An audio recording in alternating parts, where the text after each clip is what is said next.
오늘은 주님의 이름으로 모이는 전 세계 모든 교회들이 함께 지키는 세계 성찬주일입니다. 성찬이란 한자 글도 그렇지만 또 영어로도 Holy Table, 거룩한 식탁이라는 뜻입니다. 또 다른 용어로는 Lord's Table, 주님의 식탁이라는 뜻도 있습니다. 즉 다시 말하면 주님께서 제자들을 불러 유월절 식사를 베푸시면서 전통으로 세워가신 주님께서 호스트가 되시고 주님께서 주인이 되시고 또 그 식탁에 제자들을 불러 함께 식사하는 자리가 바로 이 성찬이라는 것입니다. 그래서 이 식탁의 주인은 주님이십니다. 예수님이십니다. 우리는 그 식탁에 초대받은 식구들입니다. 손님은 아니고요. 같은 가족 식구들입니다. 2000년 전 고난주간 목요일 저녁에 십자가를 지시기 바로 몇 시간 전에 예수님께서는 제자들을 불러 유월절 식사를 하시며 이렇게 말씀하셨습니다. 이것은 너희를 위하는 내 몸이니 이것을 행하여 나를 기념하라. 이 잔은 내 피로 세운 새 언약이니 이것을 행하여 마실 때마다 나를 기념하라. 기념하라는 말이 두 번이나 등장합니다. 근데 사실 이 기념하라라는 헬라어 단어는 그냥 과거의 사건을 머리로 기억하고 회상하는 것을 의미하는 것이 아닙니다. 굉장히 신비하고 깊은 뜻이 담겨져 있는 글입니다. 한마디로 과거 사건에 동참하고 체험하라고 하는 것입니다. 느껴야 되는 것이고요. 머리로 그냥 이성적으로 깨닫는 게 아니라 그 행사에 참여하심으로 주님의 죽으심에 내가 같이 죽는 사건에 동참한다는 것입니다. 이것은 영적으로만 이해할 수 있는 신비의 말씀입니다. 이 기념하라라고 하는 단어를 어떻게 해석하느냐에 따라서 그래서 교회마다 성찬식에 대한 해석이 조금씩 달라졌습니다. 대표적으로 캐톨릭 천주교에서는 그래서 이 성찬식에 대한 떡과 잔을 이렇게 표현합니다. 이 성찬식을 주례하고 있는 신부님이 기도하는 순간에 이 앞에 놓여 있던 사람이 만든 빵과 그리고 떡과 포도주가 예수님의 살과 피로 바뀌어버린다는 것입니다. 감동을 안 받으시네요. 예수님의 살과 피로 직접 화학적으로도 생물학적으로도 확 바뀌어버린다는 거예요. 이것을 가리켜서 화채설이라 그럽니다. 몸으로 확 바뀌어버리는 거예요. 자, 그래서 천주교 교리에 의하면 그래서 성찬식에 남은 떡과 잔은 버릴 수가 없습니다. 왜요? 거룩한 주님의 몸이고 피인데 그걸 어떻게 땅에 파묻을 수도 없고 버릴 수도 없고 태울 수도 없습니다. 그래서 할 수 없이 어떻게 해요? 그 성찬식을 집례했던 신부님이 다 잡수셔야 되는 거죠.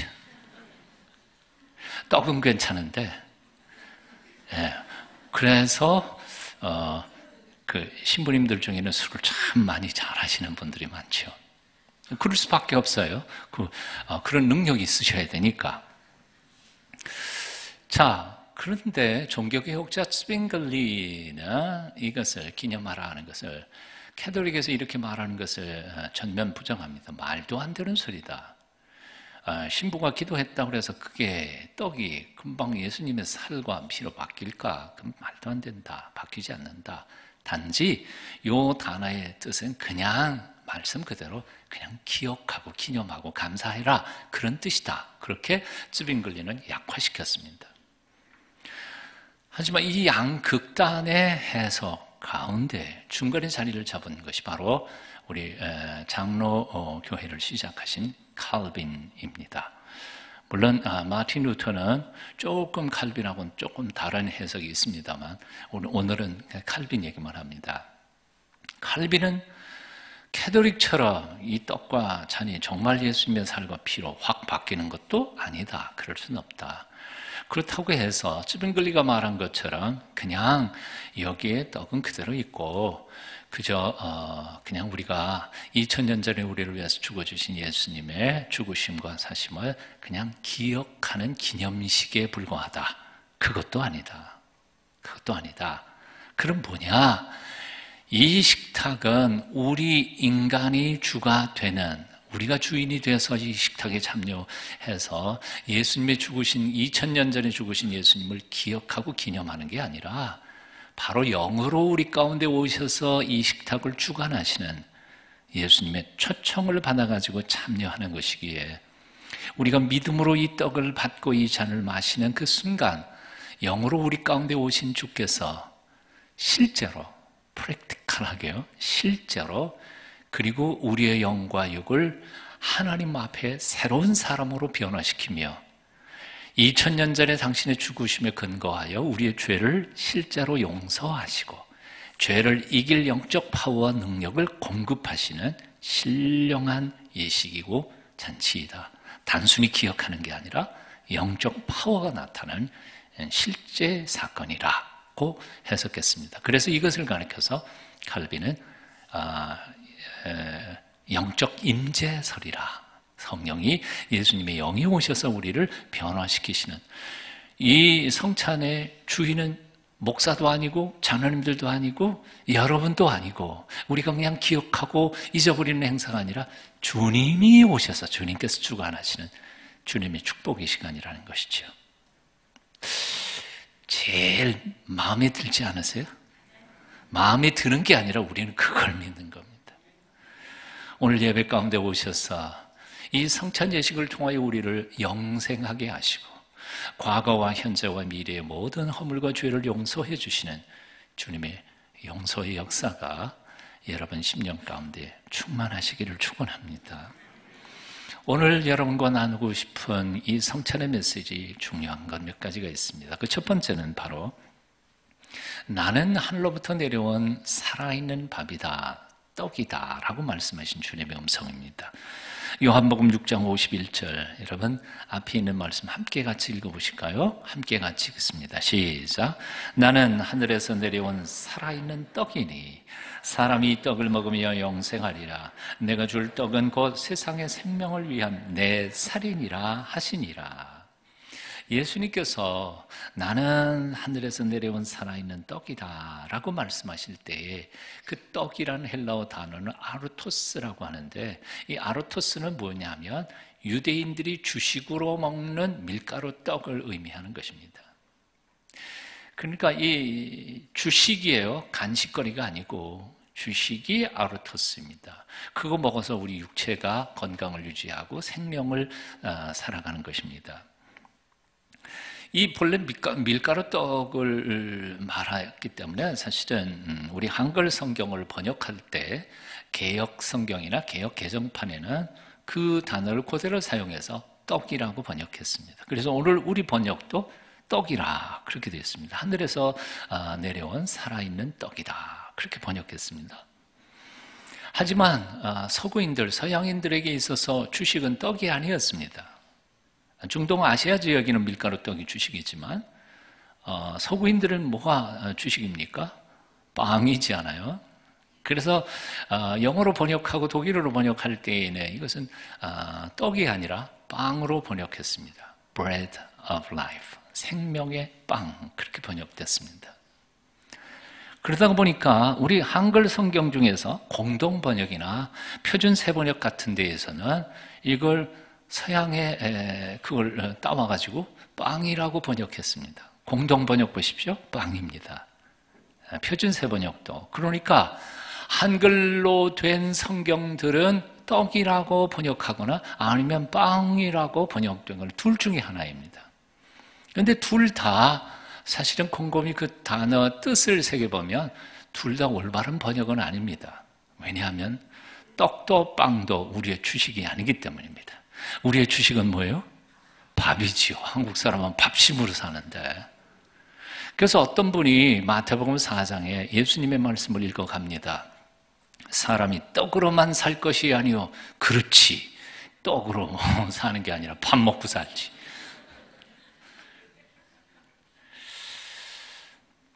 떡. 밥은 커피나 떡이나 혹은 빵이나 수정과나 이런 것 같은 간식거리가 아니라 그 말이에요. 밥은 못 먹으면 죽는 것입니다.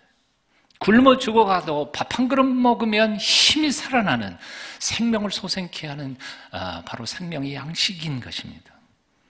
그러므로 성경에서 나오는 떡이나 빵이나 이런 단어들은 다 뭘로 바꿔야 돼요? 밥으로 바꿔야 됩니다. 그래야 올바른 번역입니다. 그리고 사실은 그렇게 바꿔서 읽어보면 뜻이 정말 가슴에 배기도록, 머리로 이해하는 게 아니라 가슴에 이해가 되도록 읽혀질 수 있습니다. 앞으로 복음서를 읽어가실 때, 또는 성경의 다른 부분을 읽어가실 때 떡이라는 단어가 나오면 밥이라고 바꿔서 읽어보십시오. 아마 감동이 틀릴 것입니다. 그래서 조금 전에 읽어드렸던 요한복음 6장 51절, 아까 뭐라고 읽었어요? 나는 하늘에서 내려온 살아있는 떡이니 사람이 이 떡을 먹으면 영생하리라. 내가 줄 떡은 곧 세상의 생명을 위한 내 살이니라 하시니라. 이 말씀은 정말 그 뜻 원전을 살려서 제대로 번역한다면 이렇게 말하는 겁니다. 나는 하늘에서 내려온 살아있는 밥이다. 그런데 이 살아있는 이라는 말도 사실은 번역이 잘 된 게 아닙니다. 살아있는 밥이다 그럴 때에 그러면 밥이 살아있다는 거죠. 물론 예수님께서 살아계시니까 살아있는 밥, 틀린 건 아닙니다.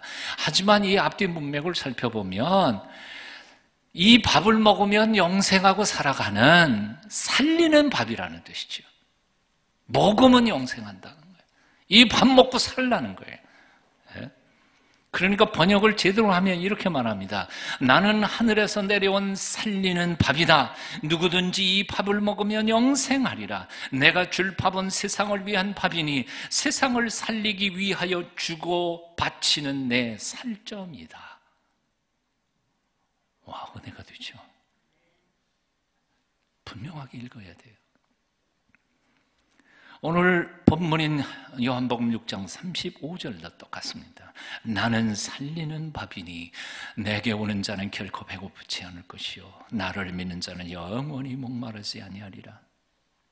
그렇습니다. 예수님은 우리를 살리기 위하여 하늘에서부터 내려오신 살리는 밥이십니다. 단지 하루 이틀 목숨을 연명하기 위해서 주신 밥이 아니라 영원히 살게 하시는 영생의 밥이십니다. 그래서 예수님께서는 이렇게 말씀하십니다. 자, 받아 먹어라.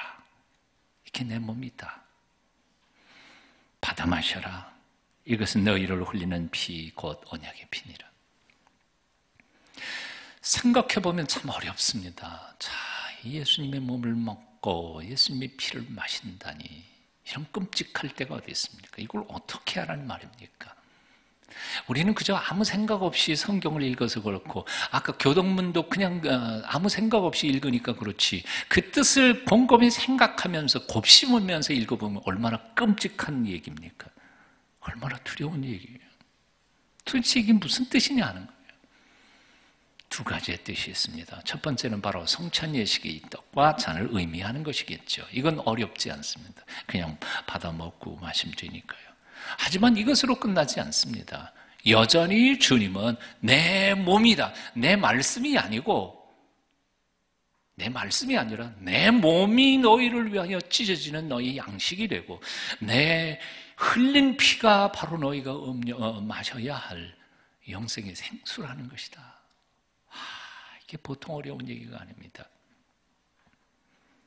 이 이야기는 이렇게 설명할 수 있습니다. 우리가 매일 밥을 먹고 우리의 육체의 몸을, 건강을 유지하는 것처럼 바로 예수 그리스도 그분이야말로 매일 꼬박꼬박 매 순간 받아 먹고 우리가 영생해야 할 생명의 밥으로 우리 가운데 오신 분이시라는 것이지요. 즉 다시 말하면 매 순간 인격적으로 그분을 만나 그분이 부어주시는 생명의 에너지를 우리는 공급받아야만 우리의 영혼이 산다는 것입니다. 그래서 신앙은 단순히 머리로 진리를 깨우치고 공부하고 알았다 그러면 끝나는 게 아니라 바로 말씀의 실체이신 예수 그리스도가 내 삶 속에 들어오시고 내 영혼 속에 들어오셔서 그 영혼 속에 들어오신 살과 피가 되시는 예수 그리스도를 통하여 영적 파워가 나타나는 것이 바로 크리스찬의 신앙생활이라는 것이죠. 어려운 얘기지만 성령님께서 우리의 삶 속에 예전에도 이루셨고 지금도 이루어 가고 계시고 앞으로도 믿는 자 속에서 역사하시는 하나님의 은총의 역사입니다. 믿으셔야 합니다. 요한복음 1장 14절 이하에 보면 이런 말씀이 있습니다. 말씀이 육신이 되어 우리 가운데 거하시매 우리가 그의 영광을 보니 아버지의 독생자의 영광이요 은혜와 진리가 충만하더라. 말씀이신 하나님, 생명이신 하나님이 인간의 몸을 입고 이 세상에 오셨다는 겁니다. 이게 바로 말씀의 육화, 성육신, 인카네이션이라고 하는 뜻입니다. 그런데 주님은 한 단계 더 나아가셨습니다. 사람의 몸으로 입고 오신 그 말씀은 다시 인간의 생명을 살리는 밥으로 오셨다는 거죠. 그 밥을 먹어야 너희가 산다는 겁니다. 자, 너무 어려운 것 같아서 비유를 한번 들어보겠습니다. 진수성찬을 앞에 상다리가 휘어지게 딱 차려놨습니다. 보고만 있어도 배부르죠? 대답을 안 하시네요. 먹어야지요. 보고만 있다고 배불러요? 그럴 수는 없어요. 먹어야 돼요. 먹어야 돼요. 인간의 몸을 입고 이 땅에 오셔서 평화로 하늘의 복과 땅의 복을 우리에게 선물하기를 원하시는 예수 그리스도. 그분이 세상에 편만 하다 할지라도 그분을 내가 인격적으로 만나고 그분이 내 안에 들어오셔서 나의 살이 되고 피가 되기 전까지는 그분이 약속하신 언약은 아무것도 내게 효율적으로 나타나지 않는다는 겁니다. 이걸 먹어야 된다는 거예요. 만나야 된다는 거예요. 그분을 내 마음속에 모셔야 된다는 거예요. 예수님이 내 안에 들어오셔서 나의 피와 살이 되어 구체적인 영적 에너지가 나를 통하여 나타나야 된다는 거예요. 우리 힘으로 믿는 신앙생활이 아니라는 거예요. 우리를 살리는 밥이 되어 이 땅에 오신 예수님, 나를 먹고 내 몸에 살이 되고 피가 되게 하라. 그래서 너도 나아가서 나처럼 살아라. 기꺼이 죽어가신 예수 그리스도. 그분은 실로 인생들로 하여금 영생하는 존재가 되게 하도록 하기 위하여 살리는 밥으로 오신 분이십니다. 그래서 그분의 제자가 된다는 것은 그분의 말씀을 이성적으로 받고 깨달았다는 것을 넘어서서 그분의 죽음에 내가 같이 동참하고 그분의 다시 사심에 이 몸으로 참여하며 성찬 예식을 통하여 그 신앙을 고백하는 행위입니다. 그 행위를 통하여 주께서 영으로 우리 가운데 오셔서 우리를 하나님의 군사로 다시 인쳐주시고 새롭게 하신다는 것입니다.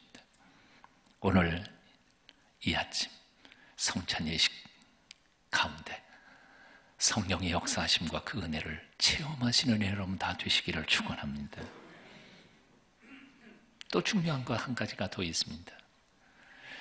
살리는 밥으로 오신 예수 그리스도, 그 밥은 혼자 먹을 수 있는 게 아니라는 겁니다. 함께 먹어야 되는 겁니다. 본래 밥은 골방에서 혼자 먹는 게 아니라 식구들이 다 함께 모여서 같이 먹는 것입니다. 한 솥에서 나온 밥을 나눠 먹으며 함께 살아가는 사람들을 우리는 식구라고, 가족이라고 표현합니다. 오늘날 현대의 가장 큰 비극이 뭐냐면 혼자서도 먹을 수 있는 세상이 된 게 가장 큰 비극입니다. 옛날에는요, 아무리 대판 쌓아놓고도요, 밥 먹으려면 밥상머리에 앉아야 돼요. 그러니까 그 밥상머리에서 화해하고 용서하고 용서 빌고 그러고 끝나는 거지. 근데 오늘날은 아니에요. 같이 먹지 않으니까 이게 비극이에요. 화해할 기회가 없어요. 그렇게 모두 함께 나눠야 하는 것이 바로 살리는 밥이요 생명의 양식이요, 그리고 바로 밥으로 오신 예수 그리스도 그분이십니다. 그래서 예수님은 어느 누가 독점할 수 있는 분이 아닙니다. 기독교 신앙은 혼자 득도하는 것이 아니라 함께 서로 살을 맞대고 부대끼면서 서로가 서로를 돕고 도움을 받으면서 함께 성숙해가는 것입니다. 김지아 시인은 밥에 대하여 참 재미있게 썼습니다. 지난 주간 동안에 일본의 지성인들이 이 김지아 시인의 시를 읽고는 몸이 굳을 만큼 감동을 받았다고 그래요. 그 중에도 이 시는 정말 성찬식을 그대로 잘 설명한 시라고 저는 생각해 봤습니다. 제목은 밥은 하늘입니다. 밥이 하늘입니다. 하늘은 혼자 못 가지듯이 밥은 서로 나눠 먹는 것. 밥은 하늘입니다. 하늘의 별을 함께 보듯이 밥은 여럿이 함께 먹는 것. 밥은 하늘입니다. 밥이 입으로 들어갈 때 하늘을 몸속에 모시는 것. 밥이 하늘입니다. 밥은 모두 서로 나눠 먹는 것. 성찬식도 혼자서 할 수 있는 예식이 아닙니다. 함께 모여서 같이 하는 것입니다. 함께 하늘 양식을 나눠 먹는 그 시간은 단지 사람들끼리 모였다가 헤어지는 시간이 아니라 하늘 문이 열리고 죽었던 것을 살려내는 하늘의 기운이 쏟아부어지시는 은총의 시간입니다. 하늘과 땅이 함께 만나고 의인과 죄인이 함께하며 남녀노소가 다 함께 생명의 양식을 나누는 그곳에 하나님께서 임하셔서 은총을 베푸시는 축복의 시간. 그래서 이 시간은 정말 엄청난 축복의 시간입니다. 감격과 기쁨의 시간입니다. 사랑하는 여러분, 이 귀한 성찬 예식에 주님을 대신하여 여러분을 초청합니다. 영과 육을 살리러 기꺼이 밥으로 오신 예수 그리스도의 몸을 대할 때 여러분의 영혼 속에, 여러분의 몸 속에, 여러분의 삶 전체에 하나님의 놀라우신 축복과 은혜를 경험하실 수 있게 되기를 축원합니다. 얘기 하나 하고 말씀 드립니다. 글은 매우 잘 쓰지만 믿음은 아주 없어 하나님을 신뢰하지 않았던, 믿지 않았던 한 젊은이가 죽을 병에 걸려 꼼짝을 못하게 됐습니다. 백약이 무효했습니다. 그가 죽어가는 모습을 바라보던 어떤 사람이 그 어머니에게 일러주었습니다. 이 병은 인육, 사람의 고기를 먹으면 낫는다던데 사람의 고기를 구해서 먹이면 어쩌면 그의 병도 나을 수 있을지 모르겠다는 말을 했습니다. 그 말을 들은 어머니, 어떻게 사람의 고기를 얻을 수 있겠습니까? 깊이 생각하다 못한 어머니가 예리한 칼로 자기 허벅지 살을 도려내서 그것으로 요리를 해서 먹였습니다. 그 덕분인지 아들은 원기를 회복하고 건강이 차츰차츰 좋아지기 시작했습니다. 그런데 며칠 뒤에 아들이 엄마에게 말합니다. 엄마, 며칠 전에 먹은 그 고기 한 번 더 먹고 싶다. 어머니는 다시 자기의 다른 쪽 허벅지를 도려냅니다. 하지만 이번에는 그만 실수해서 동맥을 끊고 말았습니다. 피가 멈추지 않자 그만 정신을 잃고 쓰러져 버립니다. 어머니의 비명소리에 주방으로 달려간 아들이 기겁을 하고 놀랍니다. 끔찍한 모습으로 죽어가는 어머니, 피투성이 어머니를 안고 통곡합니다. 겨우 정신을 차린 어머니는 아들에게 이런 유언을 남기고 숨을 거둡니다. 아들아, 나는 죄 많은 몸으로 너의 목숨을 일시적으로 구했을 뿐이다. 그러나 예수님은 아무런 죄가 없으신 몸으로 우리 모두의 죄를 사하시고 영생을 주시기 위하여 십자가에서 자신의 몸과 피를 아낌없이 주셨단다. 그러니 너는 반드시 예수님을 믿어야 한다. 그날부터 이 아들은 완전히 달라졌습니다. 그야말로 어머니의 유언대로 신실한 크리스찬이 됩니다. 하나님이 주신 달란트인 글 쓰는 재주를 가지고 수많은 좋은 글들을 써냅니다. 그리스도의 이야기, 떡과 포도주 등등의 아름다운 신앙의 글들을 써낸 이 사람은 바로 20세기 초 이탈리아의 유명한 소설가 지오바니 파피니라고 하는 사람 실화입니다. 2000년 전 예수님은 받아 먹으라 이는 너를 위해 찢어지는 내 살이니라. 받아 마셔라 이는 너를 위해 흘리는 내 피 곧 언약의 피니라. 말씀하신 그대로 십자가 높이 달려서 살이 찢기시고 피를 흘리시며 우리들의 모든 죄와 허물을 용서하시고 하늘의 구원과 영생을 선물로 우리에게 주셨습니다. 그러므로 오늘 성찬식을 참여하면서 첫째, 주님의 보배로운 피와 그 찢어지신 살로 말미암아 우리의 과거와 현재와 미래의 모든 허물과 죄 완전히 씻어 주셨음을 믿으시기 바랍니다. 확신 가운데 자유하십시오. 두 번째로, 성찬을 참여하는 동안에 영적으로 주님께서 오셔서 우리 속에 영적 파워와 에너지를 공급해 주실 것을 믿고 믿음으로 받기를 원합니다. 세 번째로, 이후에 천국에서 주님과 더불어 내가 사랑했던 믿음의 식구들과 함께 영원한 천국 잔치를 맞이할 것을 소망 가운데 기다리며 기뻐하며 이 예식에 참여하시기를 축원합니다. 기도하겠습니다. 2000년 전 십자가에 죽으신 주님을 기억하며 찬송합니다. 오늘 영으로 우리 안에 들어오시는 주님을 기쁘게 맞아드립니다. 오시옵소서. 앞으로 주님과 함께 참여할 영원한 천국 잔치를 소망 가운데 바라보며 기뻐합니다. 주님, 우리를 도와주시옵소서. 예수님 이름으로 기도합니다.